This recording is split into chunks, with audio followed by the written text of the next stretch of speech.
Non, l'Afrique n'est pas maudite, bien au contraire. S'il faut reconnaître que certains pays africains inquiètent, il serait totalement contre-productif de mettre tout le monde dans le même panier. L'Afrique n'est pas un bloc monolithique comme par facilité on tend souvent à le faire croire. Autant vous avez des pays qui poussent à la déprime, il faut le reconnaître, vous avez d'autres qui donnent de l'espoir et même plus de la satisfaction. Par des formations professionnelles, nous avons coutume de plus parler de ce qui ne marche pas. Exceptionnellement dans cette chronique, nous voulons mettre en lumière ce qui marche. Commençons par un pays très peu connu dont on parle très rarement. Il s'agit du Botswana. C'est bien un pays africain, pourtant c'est une référence mondiale dans plusieurs domaines. D'abord, la démocratie. Depuis son indépendance, le Botswana n'a jamais connu de coup d'État. Les élections y sont organisées régulièrement et de manière totalement transparente et l'alternance est un acquis. C'est aussi pour cela que vous n'entendez pas beaucoup parler de ce pays, puisqu'il n'y a pas de contestation des élections, de guerre civile ou encore des dirigeants propriétaires des biens dits mal acquis en Occident. Les médias occidentaux qui arrosent et dominent l'Afrique n'en parlent pas vraiment. Ce n'est pas assez vendeur pour eux de montrer ce qui marche en Afrique. Pourtant, comme nous le disions plus tôt, le Botswana est une référence mondiale dans plusieurs domaines. Sur le plan économique, c'est le pays qui détient le record du monde du taux de croissance important et stable. Pendant 30 ans, de 1970 à 2000, ce pays a eu un taux de croissance élevé et stable. Aucun pays au monde n'a fait mieux. Premier producteur mondial de diamants devant la Russie, le Botswana apporte la preuve qu'avoir un sous-sol riche n'est pas une malédiction, à condition d'avoir des bons dirigeants. Pendant que le diamant a été source de malheur dans des pays comme la République centrafricaine, le Libéria, la Sierra Leone ou encore la République démocratique du Congo, il est la principale source de la prospérité au Botswana. Il constitue un tiers du produit intérieur brut de ce pays. L'exploitation du diamant profite en premier lieu au Botswanais.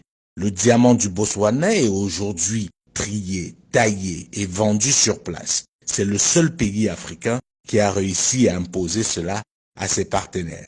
Ceci grâce au fait que le Botswana est également une référence mondiale en matière de gouvernance. C'est le pays le moins corrompu d'Afrique et par conséquent parmi les pays les moins corrompus du monde. Les premiers bénéficiaires de la vente du diamant du Botswana sont les Botswanais, car l'essentiel de cet argent est investi dans l'éducation et la formation. Le Botswana est l'un des pays au monde qui investit le plus dans l'éducation par habitant. Les étudiants botswanais reçoivent une bourse comprise entre 150 et 200 dollars par mois. Pour les plus brillants d'entre eux, si leur filière n'existe pas dans les universités botswanaises déjà assez prestigieuses, l'État vous envoie vous former partout dans le monde sans que vous ne déboursiez le moindre frais. Sur le plan sanitaire, si l'épidémie du sida résiste, il faut noter que le Botswana est le premier pays africain à rendre les antirétroviraux gratuits. La principale raison du succès du Botswana, c'est le leadership. Ce pays a eu des dirigeants exceptionnels et d'un patriotisme agissant.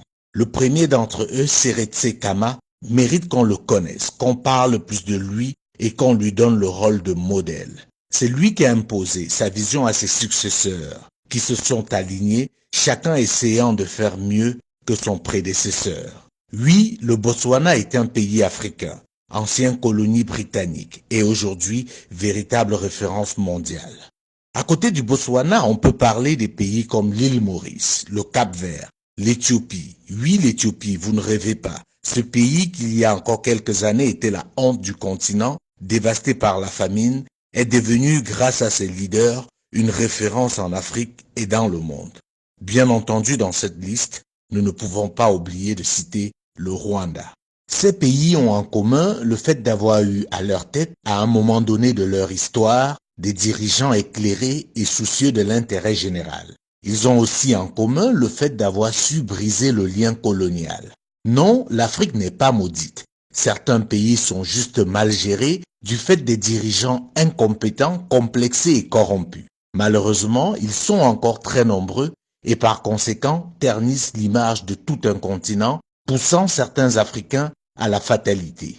Non, l'Afrique n'est pas maudite. Pour vous en convaincre, je vous invite à découvrir le Botswana.